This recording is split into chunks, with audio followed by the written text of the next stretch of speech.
Hello, everybody, and welcome to another episode of our TechC Founders Special Sauce podcast. Today, I am joined as usual by Ken, and our guest is Yee Yun Lim, who is the founder of iSolutions, which is building AI as a service for retailers. iSolutions was founded in Malaysia in 2020 and has been working to make AI more accessible to local businesses before it was cool. And I think we all sort of roughly know what you mean by before it came cool. With ChatGPT was most people's first aha kind of moment with AI, and you were obviously preceding that. Yep. So very nice to meet you, Yee. And perhaps you could give us a little bit of an introduction to start with, if that's okay. Thanks for the invitation as well. Very honored to be on this episode. So yeah, I'm the founder of I.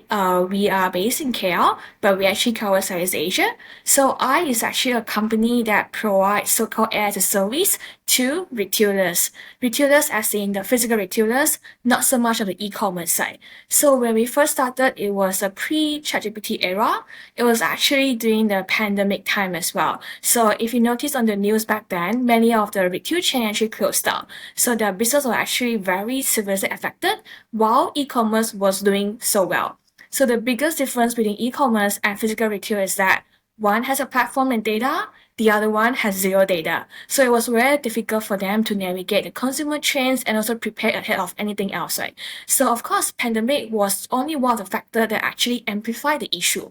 But the issue has been there for long enough time. So that's where we wanted to, be a bit more ambitious over there, and we try to solve the problems, underlying problems, with so-called AI as a service.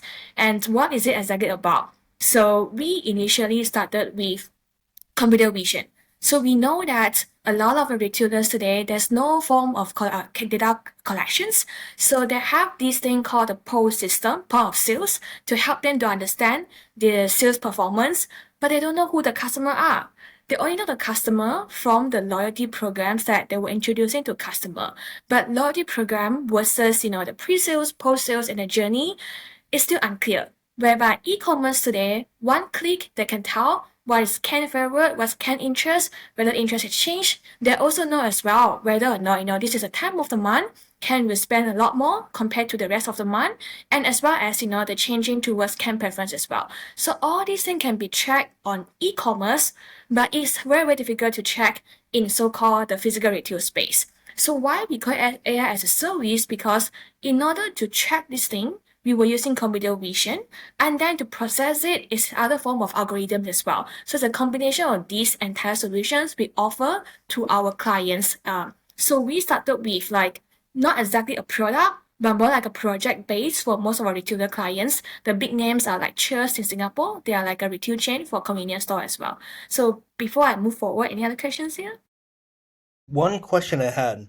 So I know I read a couple of the news articles that came out in 21 where you guys were opening your first unmanned store, I think in Malaysia. Yeah. So it sounds like now you're going a bit wider. Like it's not just about unmanned stores, it's also about even if there's manned stores, like you're tracking data, right? Exactly. Is that Yeah, thanks for bringing this up. So when we first started, we were actually doing this fully unmanned store that's exactly like Amazon Go. So it's an end-to-end fully automated together with data collections. But what we also realized is that there's a lot of interest and demand for this kind of solution from the big companies and enterprises. But again, the price point, to set up this entire store with the technology that we are using, all of these are cloud services, versus the labor cost in Southeast Asia, it was still a bit difficult to justify. And the entire project also required a revamp of the entire store as well. So we realized that it was not very scalable because it's only applicable to a few cases, but not all cases. Because retailers, for instance, like you have the quick service chains like McDonald's, all these places, or you have the fashion store, they are all retailer as well, not just the convenience store or grocery store. So that's why we spent 2 years thinking about how can we go broader, what can be a simpler solution to actually help more retailers to collect data and to automate their process. So that's when in 2023, we launched our first product. So that product is actually fully all in-house built proprietary product. We call it iFace. So iFace is actually a universal wallet that will actually store all of the consumer data to your face. So we link all of the payment methods in Southeast Asia, as well as all of the loyalty programs, whether it's Shopback, FavePay, or any of these Starbucks existing loyalty program, you can all store it to your face. So your face become a universal wallet to all of these things. And then we offer a universal application as well to the merchant. They can install it on any of the tablets, any of the mobile devices, and through that they can accept payments. They can actually automate the entire ordering as well and automate the loyalty program part. But more importantly, that is where the user can actually experience the personalizations that you guys experience a lot on e-commerce. So I'll give you an example here, right? So on e-commerce today, when you make a purchase, you're about to check out, they will usually offer you something more. So if you guys have used Temu or Taobao before, right, it will always have this thing like, hey Ken, do you want to actually add this to your cart? The usual price is like $10, now it's only $6, and it's only during this checkout period time. So they know that this is, what you can afford, things that you like, and as well as the right timing as well. So most of the time is that you will add to the cart. So it's not something just about browsing, but it's the actual conversion during the checkout time. So we did the same thing for the physical retailers through iFace as well. Quick break. Imagine outsourcing without the headaches. With TaskBeast, you get your own chief outsourcing officer who finds top freelancers, manages them, and guarantees quality work, saving you time and stress. TaskBeast is outsourcing made seamless. Visit taskbeast.com to get started. Now, back to the show. That's interesting. I used to run product and data for a omnichannel fashion retailer here in Thailand called Pomelo Fashion. And I remember one idea that we threw around, but someone was doing it in Indonesia, was personalized pricing. Pomelo's got like 20 or 30 stores in Thailand. So is anyone doing that with your technology? Like you can recognize them and then there's a in-store price, but actually they're getting it at a better price? Or is it only kind of like promotion? Yes, it's a targeted promotions, only for that person. It's not applicable to all. And we are actually launching this next year with one of the retail chain in Malaysia as well. So this will be sort of the official commercial launch for this product. Because this product we actually only started building in 2023. We did beta testing, using it for payment purpose and also for loyalty purpose. So the next step we want to do for commercial launch is actually the personalization together. Yeah, that's really powerful. Like, I mean, certain travel websites and things have been personalized pricing for a long time, but I think offline retail has never done it really effectively. So it'll be really interesting if you can crack that. Exactly. So we use face as a medium, as a token for this thing. And all of the informations, your payment information, your face information, as well as your personal information, if there's any that you have given consent to, is all tokenized. So that means we are not actually exposing your data to the retailers, because to retailers, they don't need to read all of this data, right? Their goal is not to know what you like. Their goal is actually to sell things to you. So our software, the applications that we provide to the merchants, the retailers, that with the algorithm inside is actually able to recognize you when you put your face there. So your face is a key, it's also a token as well. And through our privacy preserving model, it will actually sell it to you with all the personalizations without actually exposing your data to anyone else. I have a quick question. You mentioned tokenization. Now, when I hear tokenization, I think of blockchain. Yeah. Do you use blockchain in your product, or are you just using the term tokenization? So term tokenization itself is often used in blockchain, you're right, but blockchain we are talking about as a technology of how this entire thing is actually being built with whether it's Ethereum, whether it's other type of blockchain, so that is actually recorded, all the timestamp. You can't actually manipulate the data in such way. So yes, we have this approach in our data, approaches and mechanisms, but it's not the so-called the crypto kind of blockchain. We are not doing a coins or anything, but tokenization is actually in the fintech world itself. It's a practice that to sanitize and also to encrypt and also to further prioritize your information. So it's all tokens. So when we need to transfer, so for example, we need to inform the bank, right? Hey, collect this amount of payment from this person. So what we do is like that tokens the tokenizations is actually sending all the different tokens to that. So when we collect the information in the first place, we need to tokenize that so that during this communication pipeline, there's no exposure of it. I see. Thank you for clearing that up.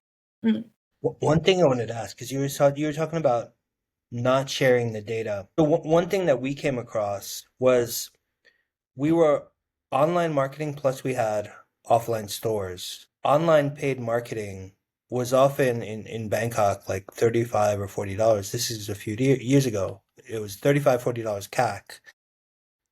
And if you could acquire customers in store, and just allocate the expenses of the store, it was much, much cheaper.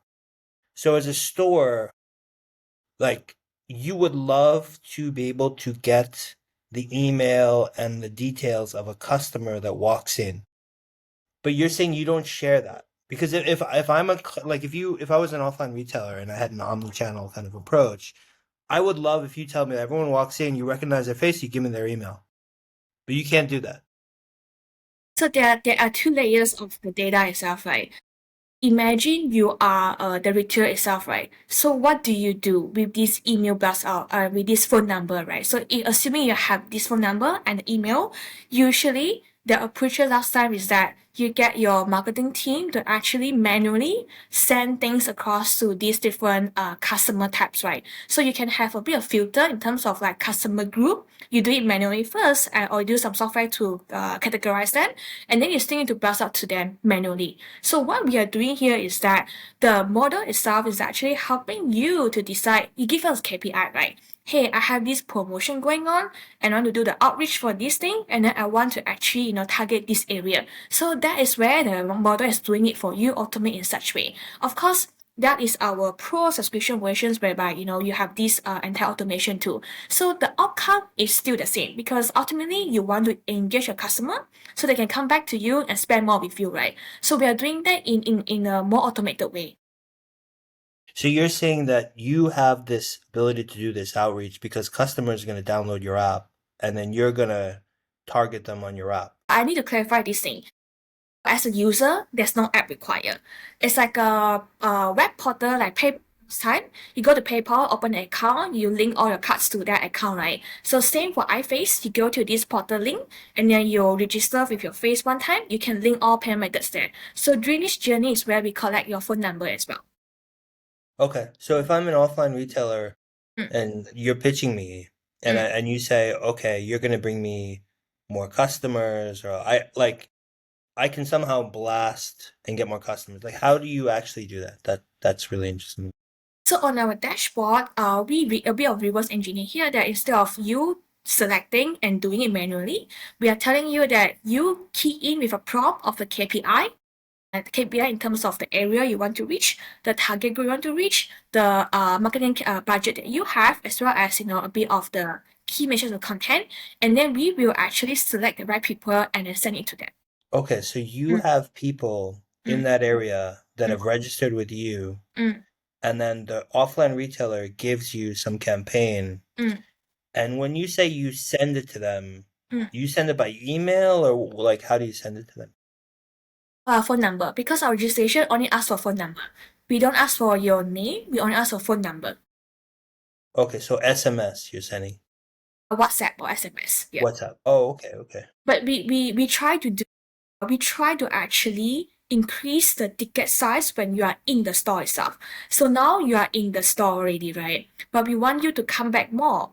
We want you to spend more and come back again. So what can we do is that while you are making your payment during the checkout time, that's where we upsell to you as well. And that's where we inform you of all the loyalty that your rewards are entitled to. So imagine now Ken goes to Starbucks, but you actually don't have a Starbucks card. You don't have a Starbucks so-called membership as well. But because Starbucks use our solutions, so when you pay with your face, we will help Starbucks to automate, collect your purchase history. So next time Ken goes back to Starbucks, you'll be surprised that, I never registered for membership, but they're telling me that, hey, this is my second time back to Starbucks. This is the third cup I purchased, and they actually give me offer for my fourth cup because, they know that I like about this item. So all of these are so-called automated your journey. So you feel like, the brand is treating you well and then trying to appreciate you as a customer. But at the same time, we want to increase the average spend as well. So we know usually Friday is when Ken will spend more, but not only from the Starbucks ecosystem. So from your overall purchasing pattern, we know that Ken in general spends more on, say, coffee on Friday morning. Maybe not only Starbucks, but you also go to, say, Coffee Beans and other brands as well. But we know there are certain types of things you like, certain amount you can afford. So we will actually, through if Starbucks is our solution, we will actually upsell to Ken, not only from Starbucks data, but as the entire ecosystem data.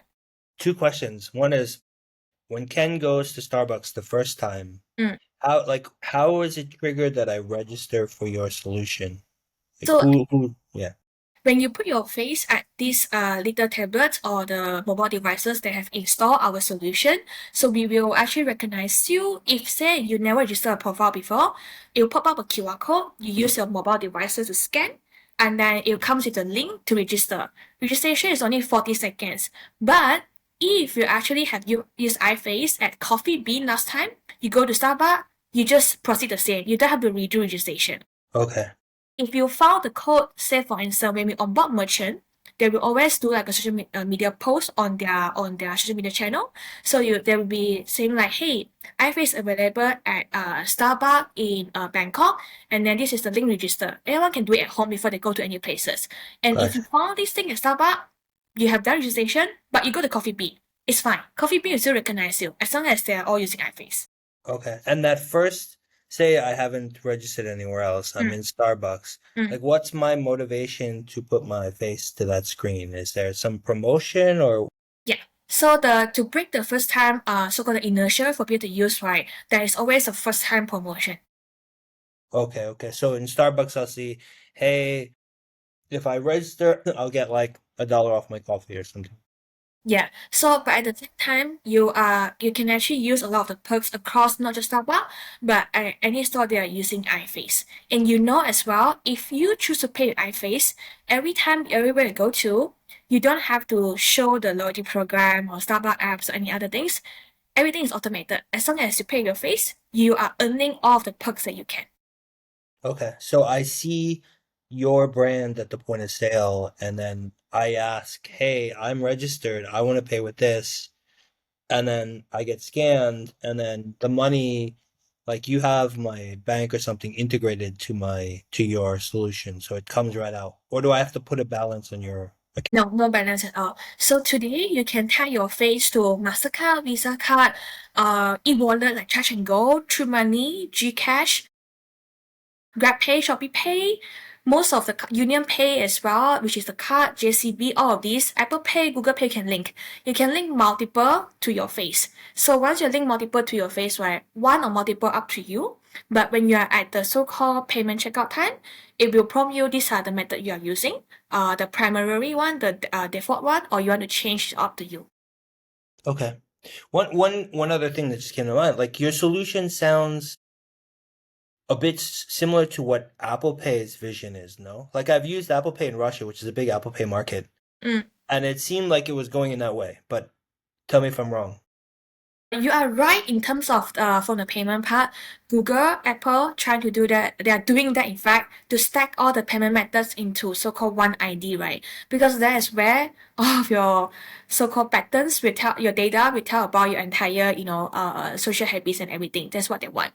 But at the same time, when you are using Google Pay or Apple Pay, currently there are only cards option available to be tied with, and they are trying to add loyalty module as well. But provided the loyalty is like a card version as well, so not any other form. But our USP is that you can link your e-wallets, which are very popular in Southeast Asia, to your face together with others. And one thing is that today, if you're using Google Pay and Apple Pay, you as a user, you just tap it on the card terminal. So you don't receive any information during the payment time.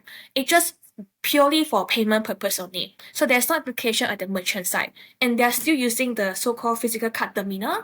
But one thing that's happening in the industry is that all of the financial institutions would like to slowly phase out the physical terminal and replace it with something called virtual terminal for many reasons. Because physical terminals today has loopholes, it can be manipulated, at the same time as the maintenance is a cost. So with shifting to virtual terminal, then all of these payment specific software will actually be so-called recycled.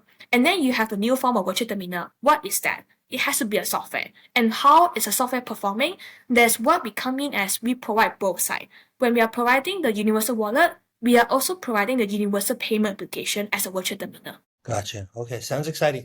Last question, and I got to hand over to Karen. If I'm a store, I used to work in Groupon as well, and a long time ago when Groupon was acquiring a lot of different technologies, and so it had something called Groupon Now, where the whole idea was to try to drive people to a store, to a physical location right now, like in the next 3 hours.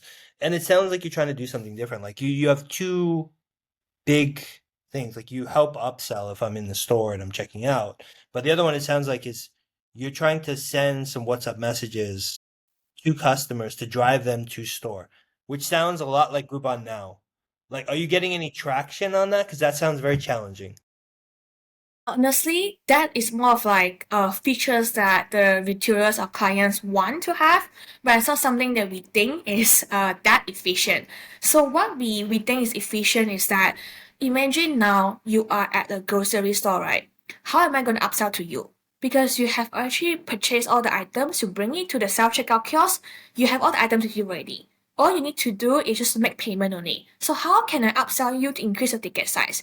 Is that I will tell you, hey Ken, you want to prepay for this say tissue roll because the tissue is used to be $30, now it's $25, and it's only for you, right, Ken, during this checkout moment. So if you actually pay for this tissue right now, what happens is then the next time within this 1 month you can come back and collect anytime you want. So what we had helped the merchant, the retailer, is that number one, we help you to upsell in a way that people will pay for this product first, right?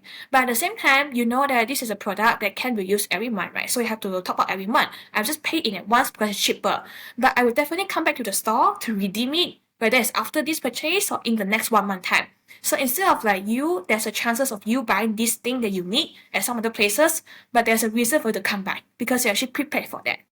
Right. I would like to just ask you a little bit more about the nuts and bolts of the company and your founder's journey, as it were. Yeah. Are you solo or do you have a co-founder?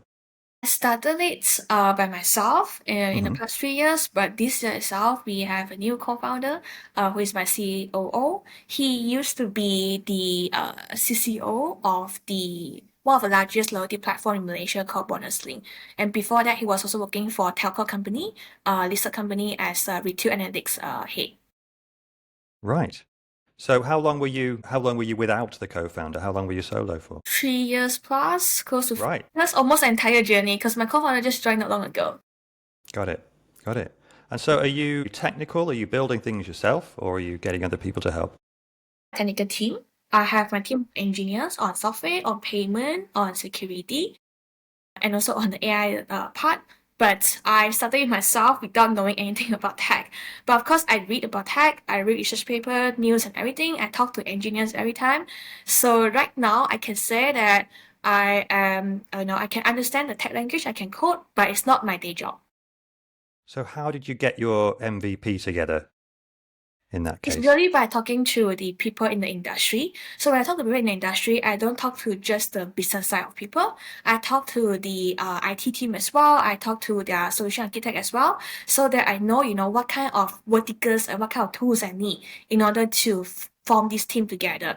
It was not easy. It's more like a puzzle that we slowly fill in. You have like, for instance, you have the software team ready, but then you realize that, the software, the full stack developers, they might not be so-called expert in payment because in the entire fintech industry for payment, with banks, you need to have a whole set of new best practice. So then I talk to the engineers from the banks, try to recruit them as well. So it's like a journey to explore here and there. Honestly, when we started, I only know that these are problems that I heard from my clients I need to solve for the industry. But to solve it, what is the solution? It was actually figured along the way, not something that's so immediate. But we were quite lucky because when we were building this thing, right, we constantly saw news that, hey, JP Morgan with Pop ID is doing this thing. It's exactly what we have done or we are doing. And then later on, we talk about the wallet. WorldCoin is doing wallet as well. Like just 2 months ago, they announced it when we are already doing that, right? So a lot of things that we sort of predicted is actually quite aligned with what the industry is going on right now. So I just want to stay on the MVP if that's okay. So you got some other engineers to build that for you. Were you paying those engineers, or Yeah, were they my getting equity? How did that work out? equity and also cash, of course, because not every engineers I think everyone have a commitment in their life, right? Depends on whether they're single, they're family. So not everyone can be just fully compensated with equity, but they all, of course, value the equity as well. So we always have this equity and a cash portion to compensate them. And that's how the revenue that we generated from our projects we did for enterprise client last time kind of helped this a little bit, because we only started fundraising in 2023 when we decided to build a product. And we closed our pre-seed round 2023, and right now, this year we are closing our seed round. So how were you funding it up till then? Did In you say the there was another business? in the beginning, when I first started, we have the sort of like a friends and family round, which is very small, and then that's helped us to actually get through the journey, and then we actually got our first contract signed. It was quite a significant amount as well. It's like 6 digit. So then over time, we actually built our pipelines for business. We did project for customer, and then that's how we actually got revenue sustained for the first 2 years before we raised any money. Right. So you did a friends and family round. Yeah. Is that right? I want to know more about that. I like the nuts and bolts, the DIY stuff. How did you bring that together? Because that's quite a big raise for a friends and family round. Um, say, I mean, of course, your track record is important. Like track record in terms of like, are you a person who actually know how to do business? Are you a person who are determined enough? Is it something? What is the so-called future that we're looking at, right? If you are doing the friends and family round, these are the same thing as you are pitching to the investor. It's just that one is institutional, so you have a lot more due diligence to be done. The other one is purely, on trust. So you as a person, your track record in the past 25 years, when I first started, is like, has to be there, and you convince your friends and family, this is what you're doing, the future you are seeing, and more importantly, a timeline for that, right? If you want to invest in something that is like for the fast and immediate gain, don't come to us, because you might not have the patience for us, right? I think setting the tone, right tone in the beginning is very important as well. Yeah. And was it easy Not to, at to, all. to do that raise? I would say raising fund is always not easy. And of course, if you can, try not to raise as much, because if you can generate revenue and to have profit, it's always easier to use that to grow your company, compared to like having to raise fund for external party, because number one is you have more and more shareholders to deal with as well. And second is everyone's expectation might be different. So you need to manage expectation very well. And that also means your time to focus on business will definitely be reduced when you have to handle the so-called investor relations. Yeah. Ken. One thing you mentioned, you did a 6-digit contract with a customer pretty early on. I mean, that is hard to sell. Like where did you do the B2B sales yourself, and how did you reel that in? Because Yeah. So the first thing we did was actually we were actually sort of like what we were interviewed on a newspaper. That newspaper was actually subscribed by most of the enterprises. Like every Monday, this newspaper was sent to their office. So that's how they saw us. And of course, right, what we were proposing is actually something that we know the industry want. But none of them is doing it in this part of the world, for a very simple reason. Because the cost is very hard to be justified, and the technology that we are actually delivering here, it's a bit too advanced in the way that people will think that, oh, I don't think I want to pay for that money here, right? But we know the demand is there. So we're offering something that people have been so-called shopping around for. It's just about like, how do you match the price point in order for them to say yes to you, and how do you convince them to actually try your solution, given that it's so new in the market. Yeah. So we know that we are offering something they want. It's a matter of like how you can close the deal. How did you find out that people wanted it? There was actually, if you read news on that, right, you can actually recognize a pattern of like, all these physical retail that close down for what reasons? Because people actually don't go to the store to work for them. They can't, right? For many reasons during the pandemic time. At the same time, there's no backup plan for that. But everyone still want to have revenue during the time. So the only way to operate your business without people is the fully autonomous store, right? So that was the only way for them to sustain. But again, to compare again, like what is the operational cost to run it with human and with technology, and then how long can this technology sustain, right? What will be the hidden cost after that? So I think it's more of like, the problem is there, and to hire workers is like, there's this, if you talk to a business owner, they'll tell you this thing: okay, hiring might seem difficult, but what is difficult is not hiring after that, it's retaining. Because people imagine you are a cashier today, right? You don't see any sort of like future with the job you are doing with. You are there only to earn the money. If you actually have other avenue to earn you more money, you will leave immediately. So there's no loyalty to the job, there's no future to the job. That means this job is not sustainable. And this is a real problem to a lot of business owners. While during the good times, people coming into the country, you can still recruit many people. There's option for you. But in the bad time, this is not sustainable at all. Wow. Well, look, we're already at time for today. We always like to keep it very short if we can. So I apologize we haven't had a chance to get further into things. Right. But if there's any last sort of message you would like to give to people, please go ahead. Yeah, I guess, we strongly believe in the future of facial payment, and it's actually an approach that is a lot more secure. Less it's easier to steal your card and your PIN today compared to seeing your face. So a lot of things about the privacy concern regarding your face, right? I think the concern should be on social media because you're putting your face and pictures everywhere.